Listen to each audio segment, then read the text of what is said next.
Allah, Allah tu bersih sekali muka dia.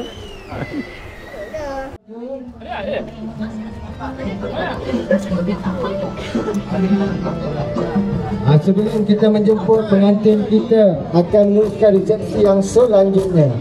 Ada nak tengok pengantin. Okey.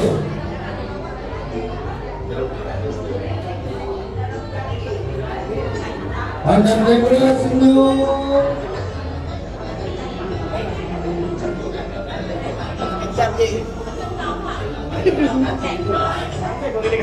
Alhamdulillah, selesai sudah.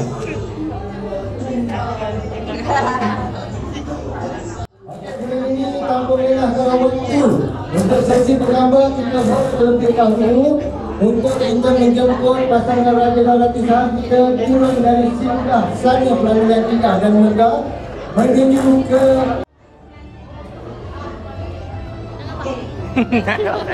buat video? Tak ada.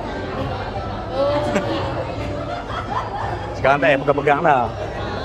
Orang tak perasan pun. Nah, itulah. Terima kasih. Jumpa Kasran tak? Kasran jumpa Kasran. Dah. Jumpa dah. Ha? Jumpa dah. Sapri tadi. Tak jumpa ya? Dia ada mesej aku. Ibu pengantin lelaki, itu di sebelah pengantin lelaki dan wakil ayah dia. Hei. Banyak betul makanan kau nampak. Lakukan rombongan, keluarga rombongan. Orang tak ada. Makan banyak. Letak lah. Kita makan lagi. Dah banyak kek, macam-macam kek saya makan. Dah. Demo yang order budak-budak kami tak tahu. Itu memang tak tentu pun. Demo aja. Udah langgar pantang aku hari ni tu. Yang sekali-sekali puasa. Kami makan. Dah, makan juga. Memang langgar habis semua kali. Ya.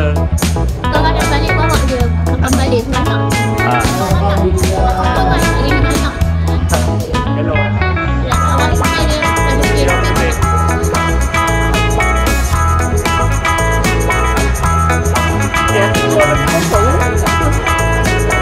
Tak ramai ya?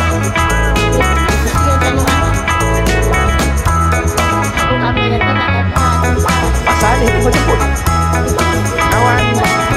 Oh, kawan ni saya. Ini kawin. Dia amat isteri dia. Dia mulai sekolah ni. Oh.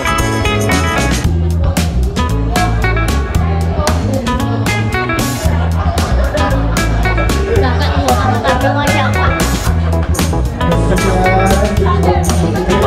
Nanti dah ada dia, nanti dah. Nama. Lagi tak ada. Ah, dia bawa. Tak ada. Kat meja depan.